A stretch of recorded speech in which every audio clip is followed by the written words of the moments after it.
Hello, I am Carrie Cordy. It is Monday, May 7th, 2018. It is 7:02 in the PM. The ocean is just over that way. Woo, just over there. That's the foghorn.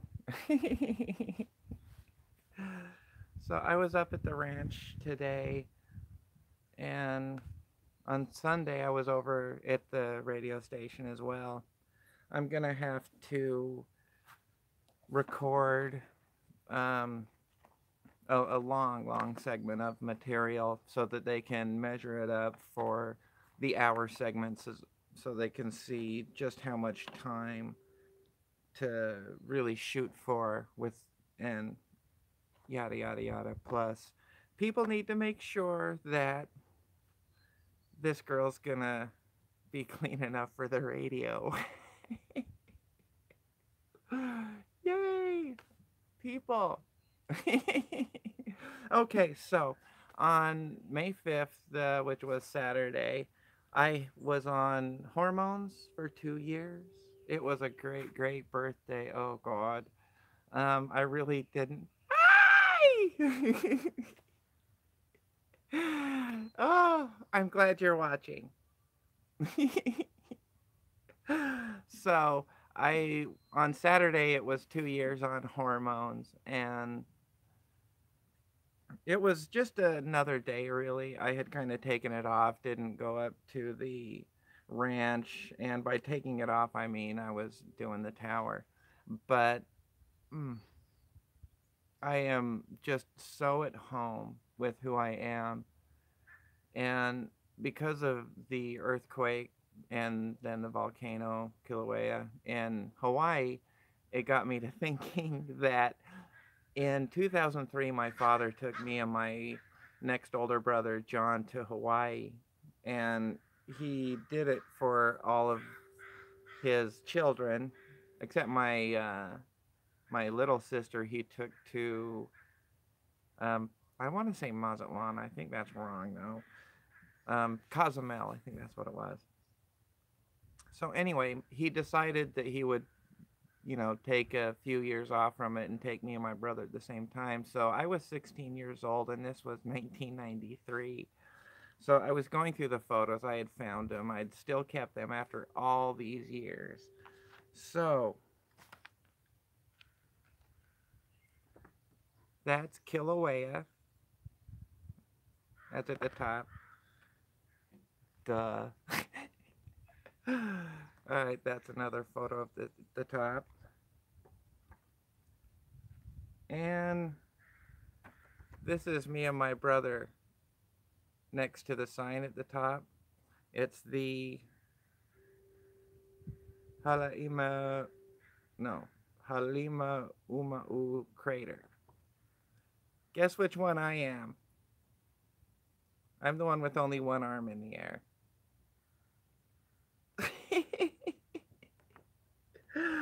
Oh my lord. And it's so funny to go through all this kind of stuff, and there's a lot of photos from it. So this is me and my brother John. I'm the one in the light shorts.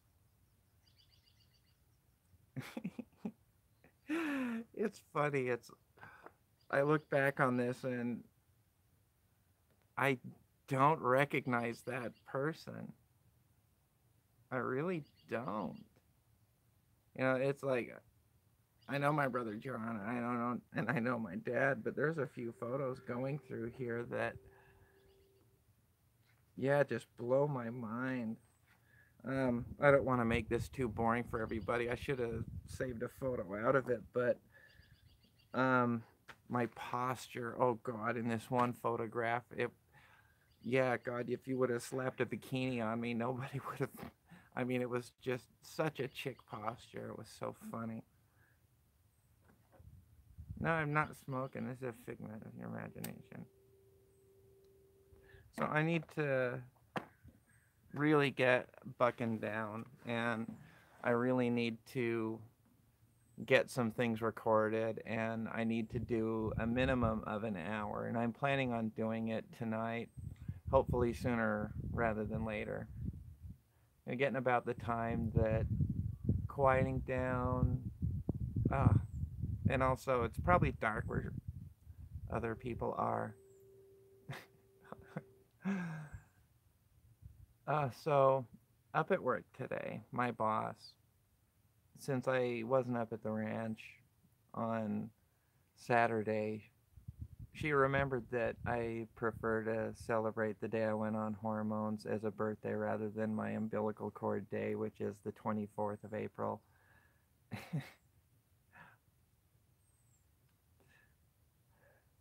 She got me a present and she remembered, and even that, I prefer this one, and she got me, oh, I left it in my car.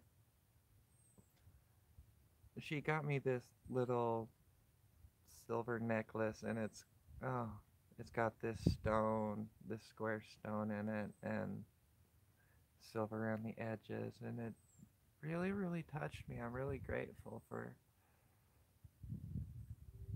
that she cares. I mean, it still gets to me that people care, and I get these just wonderful moments of knowing that I'm worth something, and that me following who I am and my heart, and just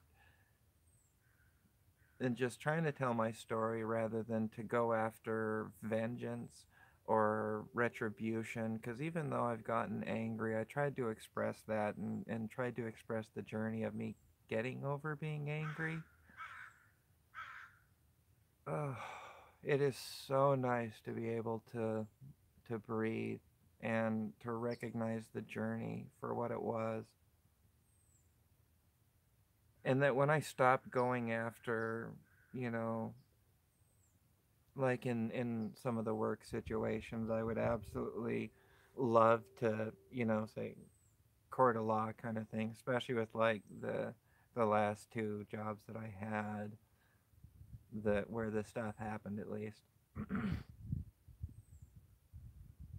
But stuff really only started to happen when I just kind of let that stuff go, and whoever came to talk to me, I would talk to them, and I wouldn't know who they were, and I would just tell it to them as if I was telling it to just a friend, an acquaintance, anything like that, and it really spoke to people. And I found that once I realized who the people were that I was talking to, and some of the people that I was being introduced to, once I realized that, there are some big people in the world. I mean, not huge, but for a nobody like me, yeah, it was, yeah, these are big people, and I wasn't nervous, and I was able to talk and express myself, and I was so grateful that I was able to do that, and just how much I've grown. Like, I've had some friends recently go through, one of those breakups, makeups, spend some time apart kind of thing, and back and forth, and I was able to just say my piece, and what I said to one, I would also be saying to the other, slightly different, not exactly the same as if I'm reading some bullshit book, but I had a friend, kind of tell me, it's like, it's really, really good how much you've grown, that doesn't bother you. And it wasn't until he pointed that out that I realized that, yeah, that is a huge, huge step for me. And it's a great sign for my radio show that I can just talk to somebody and I can relay it from my heart and try to be honest and be willing to make a mistake. Because when I wasn't ever willing to make the mistake, I would make it. You get too worried about it, you start doing whatever it is, if it's something so small as sweeping a corner right, or painting right, or if it's, something just huge in life. If you're unwilling to make that mistake, then you're unwilling to do it right. You're just guaranteeing that you're going to be doing it wrong. It's been so hard for me to realize that when I kind of feel like I'm ready to go for it, that I go for it and I don't worry about what I'm going to say, what I'm going to do. It's not a worry. It's my whole life has been learning and preparing and trying to express myself, and now I can. Now I can express myself. I love it. I'm not perfect by any means. I was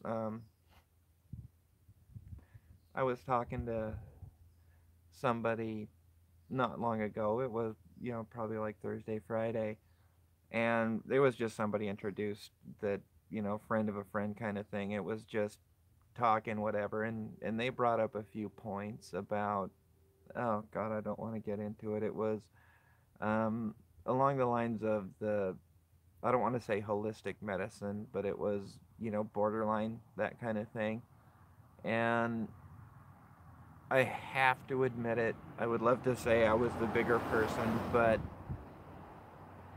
I tried to speak too fast, and even though I didn't hyperventilate, I could tell I was kind of on the verge of it. So I was trying to be impressive, and I was really trying to fact fuck and also be reasonable about it, because it's the study that they showed me didn't list their sources, and that was one of the first things that I pointed out, because I've learned through a lot of hardships, and I've got to say thank you, Trent. We used to work together as security officers, and he's the one that constantly called me out at that. I mean, we were at a college, and for God's sake, and he was taking classes there. And, oh, I mean, we're still friends to this day. We were talking, I think, the week before last. And he would always call me on that stuff because I love to read, and um, he he would always point to the sources. And there's something I call an IBID moment. And when you're reading a book and you look up a reference, sometimes you see IBID, and that means see the previous reference. And so I didn't know this. I mean, I'm in my 30s, my early 30s. And so, it's shift change. We're writing our reports or whatever and just waiting for the other officers to get there to relieve us. And I quote something like, God, I can't wait to find this IBID book. Man, it's everybody's referencing it. And he just started laughing, and he said the term for it, and then, translated it, which is, the perfect thing to do in a college. It's like that fuck you knowledge, that fuck you thing. It's funny. It's I don't know. Between friends, it's fun. Between strangers, you being an asshole. Um, so and of course he laughed at me quite a bit, and so I like to take that lesson and say, the IBID moment is just that's something that you kind of assume, and that nobody ever really gave you a definition for. It was like when I was in high school, I found out what a hangnail was. Turns out I'd been getting my whole life, and nobody bothered to say, "Oh yeah, by the way, that's a hangnail." And I think that would be a great, great book. A great reference kind of thing of just all the bullshit you can think of that you were always expected to know, and you find out way too late, much to the amusement of other people. Um, uh, I'm not gonna have sun a ton longer. I've been kind of getting burned, but I'm tanning my midriff. I want to say everybody here that since I've been on hormones for 2 years, and the full effects take about 2 to 4 years to be realized, I'm still developing. My hips and my rear, my tushy, is still growing, and my breasts are still growing too. And when I did my research before going on hormones, I had already lost a lot of weight. It was around 100 pounds, give or take. And one mistake a lot of trans women make, according to several of the books that I read, is, starving yourself and not eating enough, because it is literally a second puberty. And it's so important to eat as much as you possibly can to be willing to get fat again, because those fat reserves have to come from somewhere. Your body's not going to take the fat out of your thigh or your belly and just move it up to your breast. I mean, somebody correct me, I'm probably wrong to a degree on that, but it's the intake that really makes the difference. And so this had pads in it when I first bought it, and it's tight, and it keeps everything in place. And it has gotten to a point with me that when I'm running or lifting or doing one of the heavy pulls with the paddock of that I'm building up at the ranch, the big 8 foot thing, 6 inches in diameter, I need to wear a bra or something now, because if it, it hurts when I run. And these were things that, of course, I already knew, but it hits me in such a new way now, that I can go out and without any makeup, and it doesn't matter what I'm wearing, I feel like a woman completely and totally. And I still try to eat as much as I can. It really helps that I don't drink. Because when I hit my 30s, I had already been a heavy drinker for like a decade. And I really just got fat. I mean, it wasn't huge for me, it was really, really fat. I hated the way I look. I hated looking in the mirror. Before I started losing weight, I didn't look in the mirror for like 3 months. I just couldn't do it.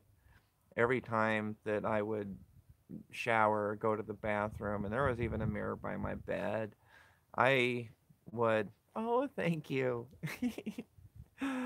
um, I wouldn't look at there's a mirror by my bed. I wouldn't look. I would even go as far to do that. It was like 3 months or so. I just couldn't stand looking at my, oh, thank you. Thank you. And uh, it makes such a big difference. And oh, it was after work. Okay, this is just almost changing topics. It was after work. It was sun going down. I was going to go to the dollar store to get a few things like ketchup and razors. And there was a kid in the aisle. I say kid, junior high age. And I was just walking down the candy aisle before going to the checkout. And he was, they were stocking things, so there was shit in the aisle. And he gets out of the way. He's like, "Oh, you gotta erase, sir." And I stopped, and I was like, "Sir, sir." And he's like, "Oh, I'm sorry." It's like, "Oh no, sweetie, it's okay. I'm transgender." He's like, "Transgender?" And it's like, "Yeah, it just means I'm the best." And I just turned and walked away. And it wasn't until on my drive home that it hit me why that kid looked familiar.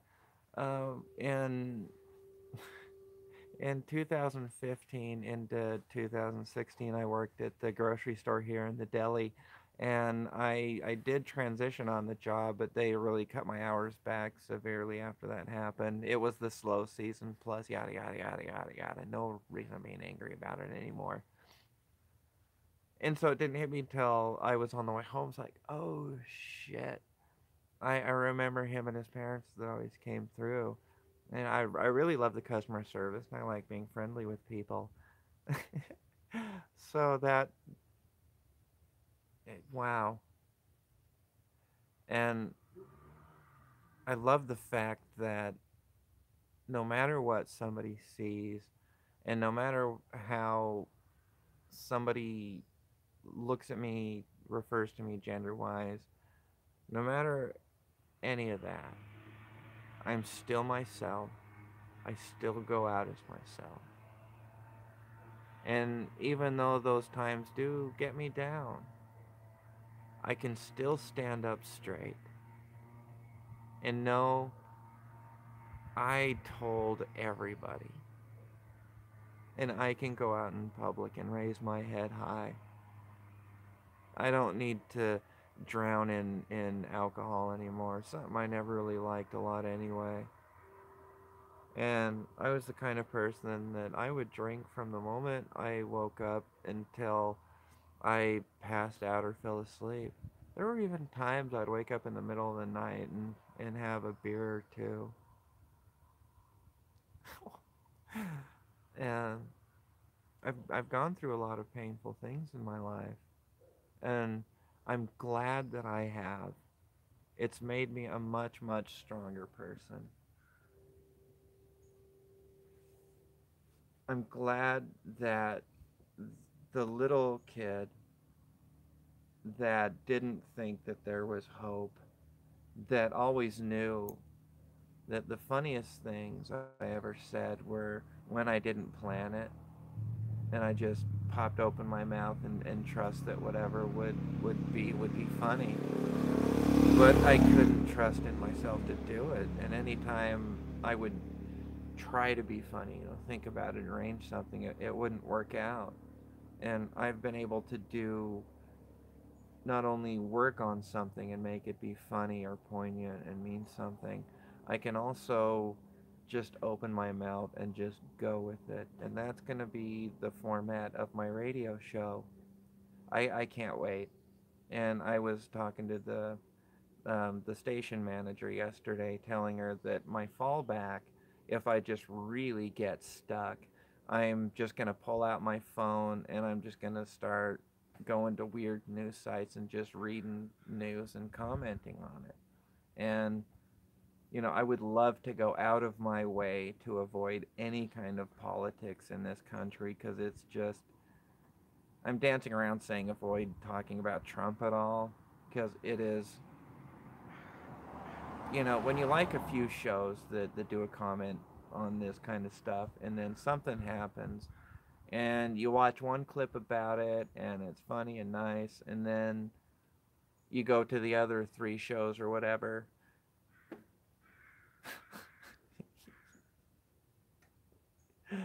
and then you have to see the same clip 3 or 4 times with slightly different jokes and it can kind of be funny but ultimately I I'm kind of sick of that. I would like a little bit more news, and I like the worldwide news. And it's a shame just how much the race relations around the world are really playing a part in some seriously scary stuff. I was going around on YouTube stuff, and I found out something amazing. Um, I hope anybody out there is familiar with Emmett Till.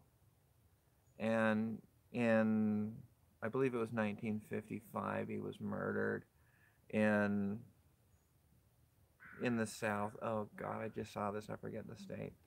He was visiting a family member. It was an uncle, I think,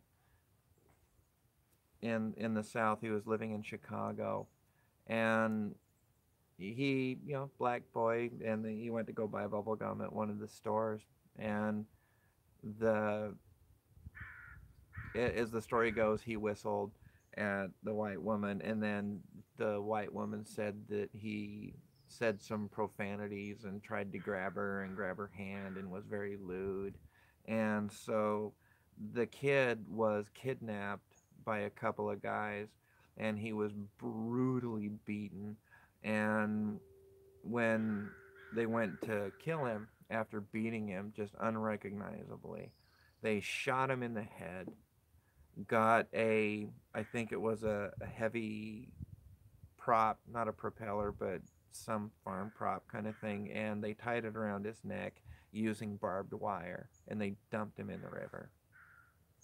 So his grandfather or uncle, whatever it was, reported him missing, and a few days um, the They caught the couple of guys. A few days later, they found the body.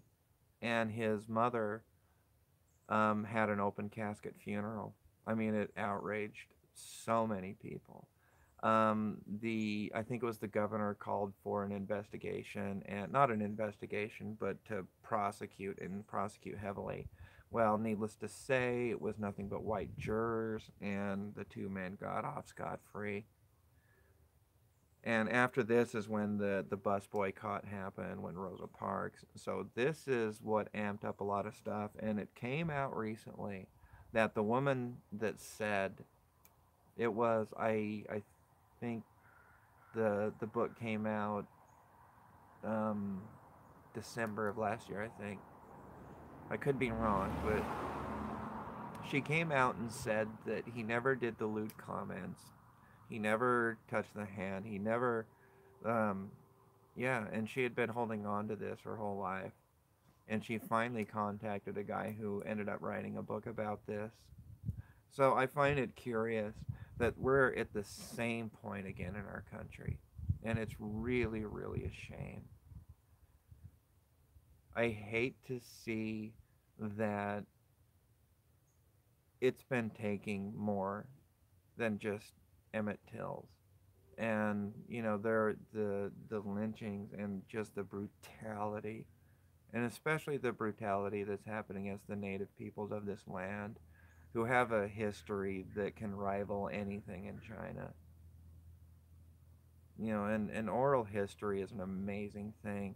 Go out and read an oral history of the Native Americans. It's the title is something along like that, but it goes into the oral histories of the native peoples around the um, 15, 16, 17, 1800s, and it compares those to diary entries and kind of things written down by the Europeans. And it showed that the oral histories had more details and giving it more of an accuracy likelihood. Oh God, I didn't know you were native. God, I can just imagine. I've ever since I was little, you know, my mom and my dad always went out of our way, and being Mormon, I don't want to offend native people, you know, the whole really Lamanites kind of thing. Um, but there was that tone that you know they really thought it was important to respect the peoples here. And you know I was working at a carpet company and a hardwood flooring company, and I would load up the trucks and stuff and pick the orders. And there was a couple of Navajo guys that would come through, and I loved talking to them. And I wish I would have remembered the phrase, but he taught me how to say "stupid white man" in Navajo. Oh God, I wish I could still remember that one.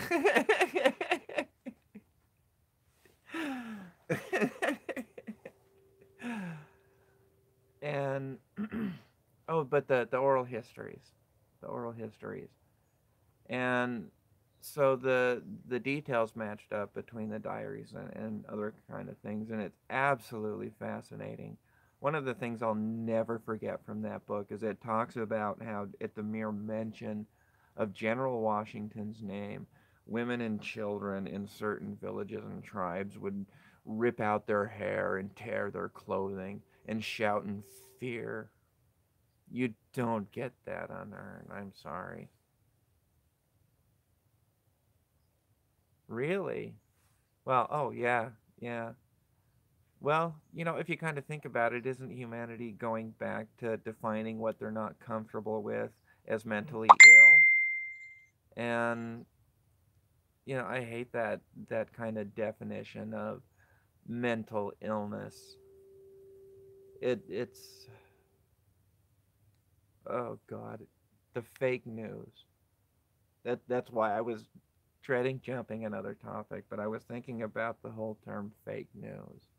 And not only do I get upset by that it's a complete invalidation of another point of view, but it's a dehumanization that everything here it has no value whatsoever. there is always good to be had. There is something good to take out of it, information, whatever, even if it's nothing but lies. But if you're unable to get that challenge across to yourself, I mean, then I don't think you're ever gonna grow. It's a horrid, horrid thing to ignore certain things, like such as John Oliver has brought up. Oh, you could listen to me all day. Oh God, don't encourage me.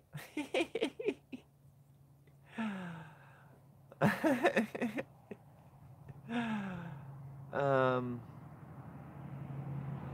Oh dear God. I just kind of lost the subject I was talking about. Um. Oh God, I really do want to find that other photo that I had been, the whole girl pose as I was kind of thinking of it. Okay, I'm in the red trunks, and I gotta warn you, I'm topless. Okay, I'm in the red trunks.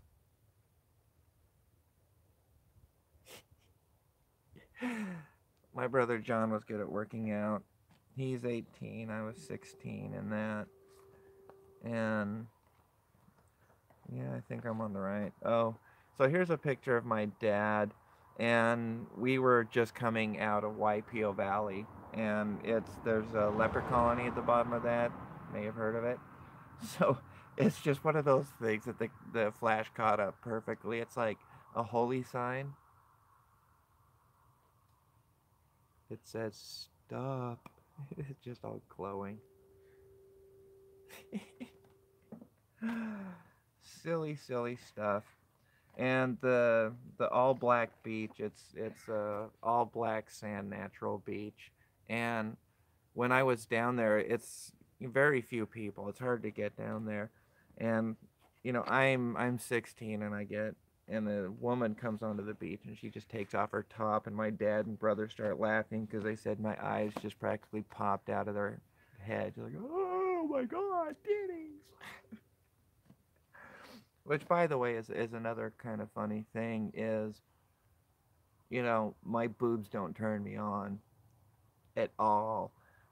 My buddy Chad's wife, I was just kind of teasing her once because, he was going on about, oh God, I won't say. But it's like, I was just teasing her. It's like, oh, come on, you get in front of the mirror and go, duh, duh, duh, duh, duh, duh, duh, duh, duh, duh, duh, duh. And, she starts laughing. It's like, I have never once in my life done that. And now that I'm at the point that I'm at in my life, it's like, yeah, I totally get it. It's funny that I just, that not having them and then the testosterone behind it. Oh dear God. Just horrible. Just horrible. I just love to feel at home, feel that I'm myself. It makes a huge difference in my life. One other piece of news here is I'm getting messages.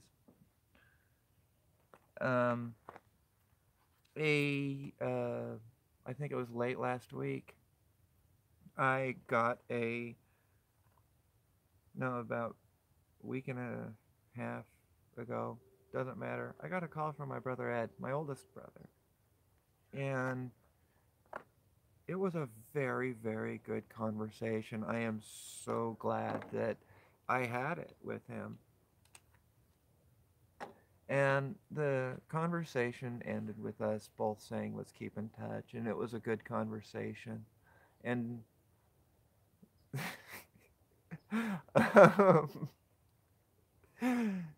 stop it, you bastard.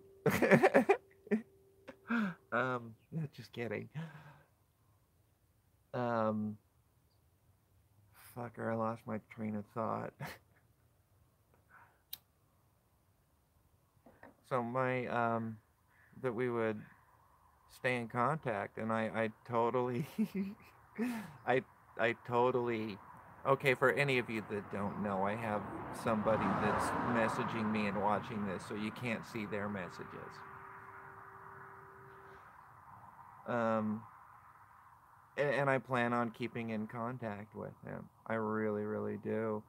It's amazing to feel that I have a relationship starting with my family again, and this time it's me. I'm not Sam anymore. I'm not that person.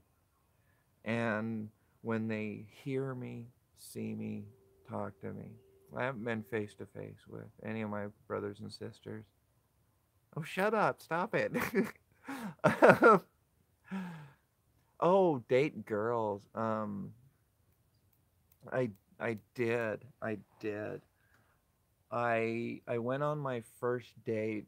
We went Dutch. It was a girl named Charlotte. We went to Lagoon, and it was just north of Salt Lake City. It's an amusement park, and it went out.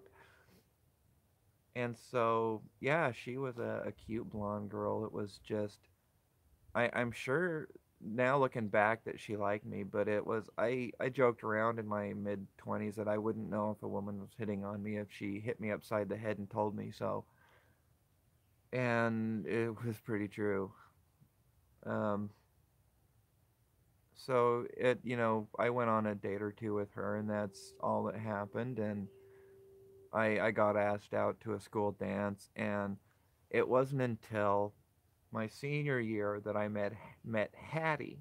I mean, I just loved her to death, and we've come in contact again. And in fact, after we came in contact and I told her that I was transgender, she told me later on that when she got off the phone, she went and told her kids immediately, and that she was real happy and proud of that. And I still have our prom picture, and she was a cute, tall, petite, blonde girl, and it was, yeah, we clicked. She was weird. I could do a Mickey Mouse impression that's just dead on, and she could do a Minnie Mouse impression, and so we were like so annoying, but we were never a couple. And we went out on some dates, and she was my prom date, but I never kissed her. I always wanted to, but that was one of the walls that I had there. I couldn't make a move. I couldn't. And it was just a wall, and I would hit it, and I would hit it hard. And even still thinking about it, it is so hard to express on how difficult, truly difficult it was to deal with through my life, because I truly felt that life had passed me by, and that I wasn't worth catching up with life. And I would honestly think that somebody's got to be at the bottom. Somebody's got to be the worst, and nobody's got wants to do it. So it might as well be me. And I came from such a horrible, horrible place. When I was in the hospital for suicide ideation in the summer of 2015, I was there a week, and the doctor was visiting me.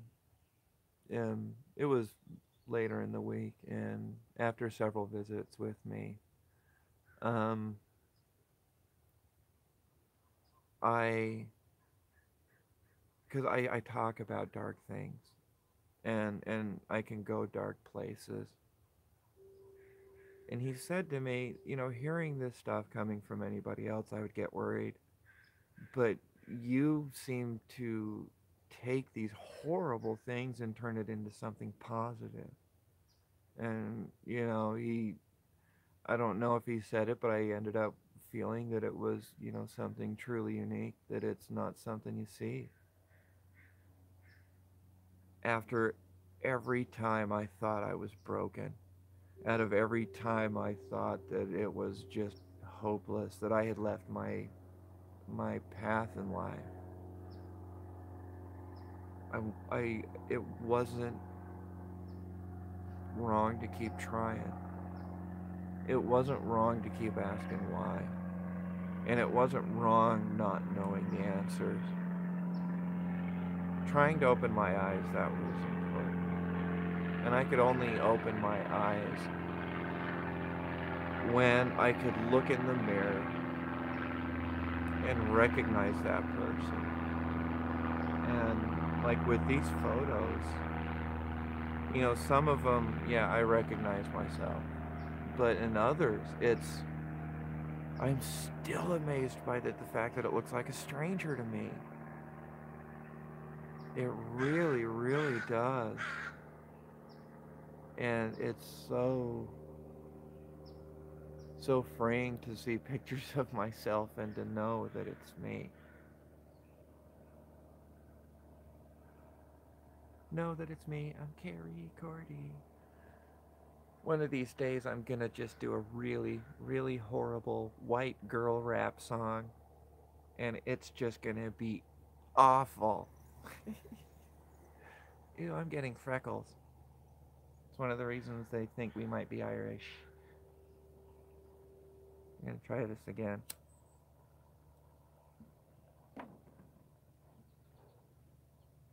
I was just thinking I want to say something funny, but nothing exactly is coming to mind.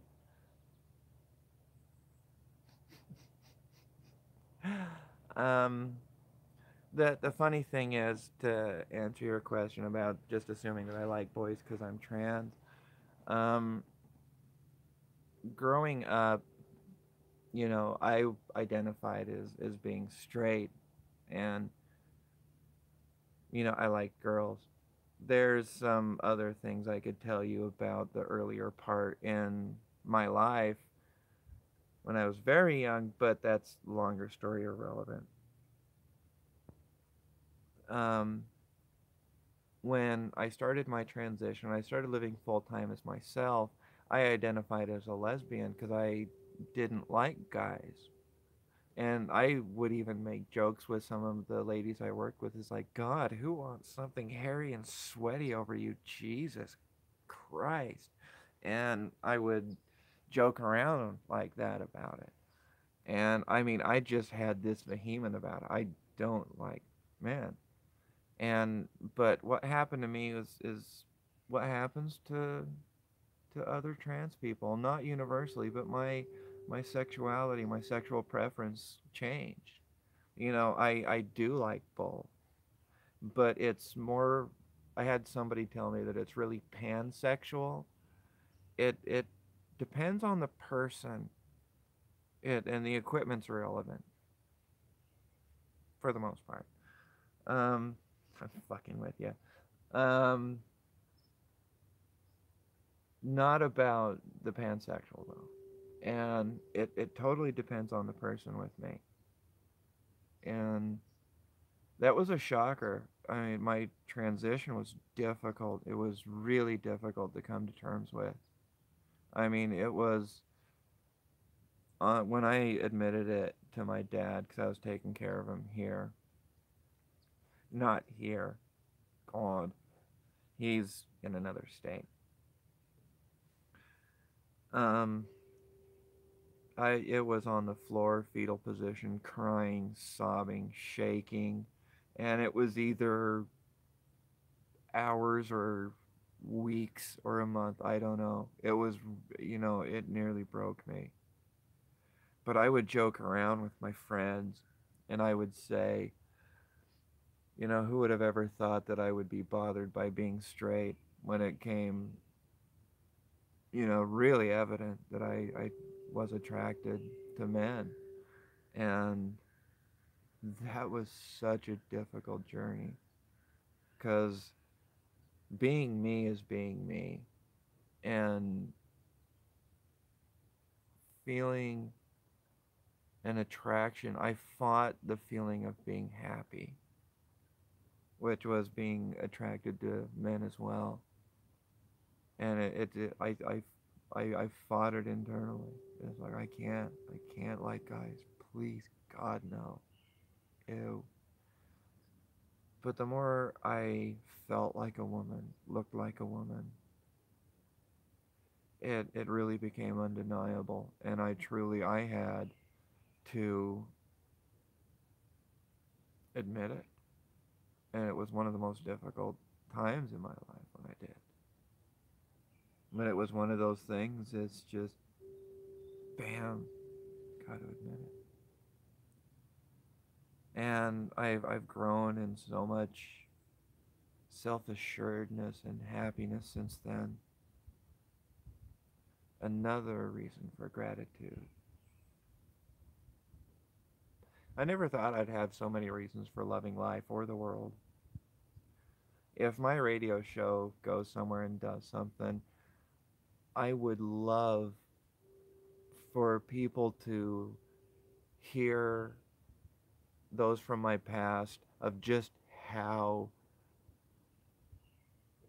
angry I was. People used to follow me home just to yell at me. I was such an ass. At one of the grocery stores, the fire lane in front, and they'd have these signs that they'd put cinder blocks on. That I was enough of an ass that I would regularly move those signs around cars so you couldn't even open the doors or back up or go forward. I mean, completely surround it. And yeah, I'm lucky I didn't get my ass beat because I'd do it to anybody. I didn't give a shit.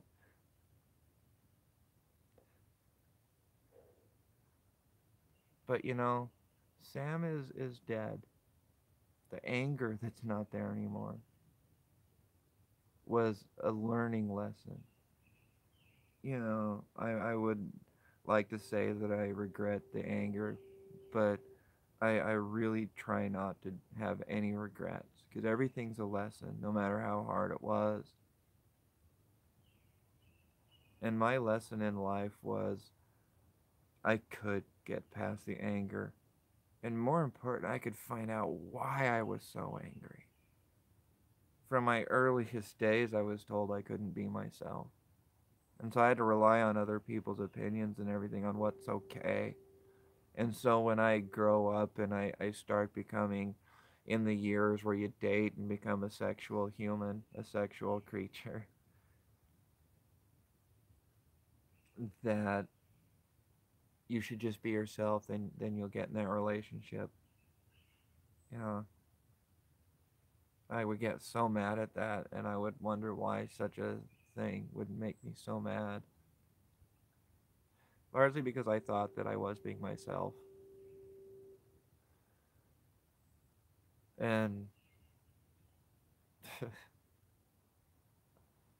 that anger is just not there anymore.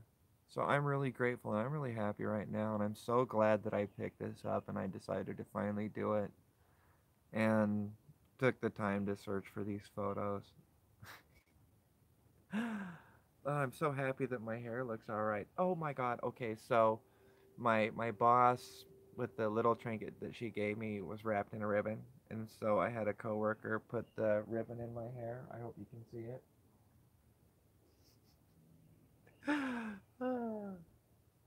Yeah. Yay! I feel appreciated today, and that's important. It's really important to me. Because, like, I told a friend one of my friends during the whole breakup, horrible, horrible times, that, how you feel right now when you're down and that you're making wrong decisions and that you can't get out of it. How you feel right now is how I feel. And so no matter how, not feel all the time, but it's, I still have moments where I feel like that.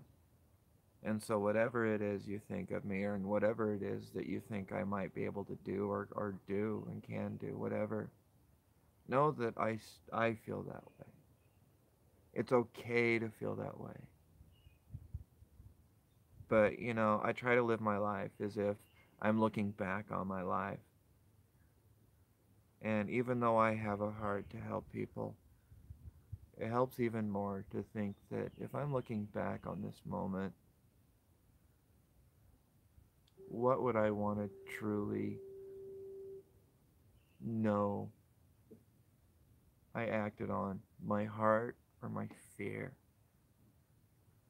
My heart's been winning out. I hope it continues to win out.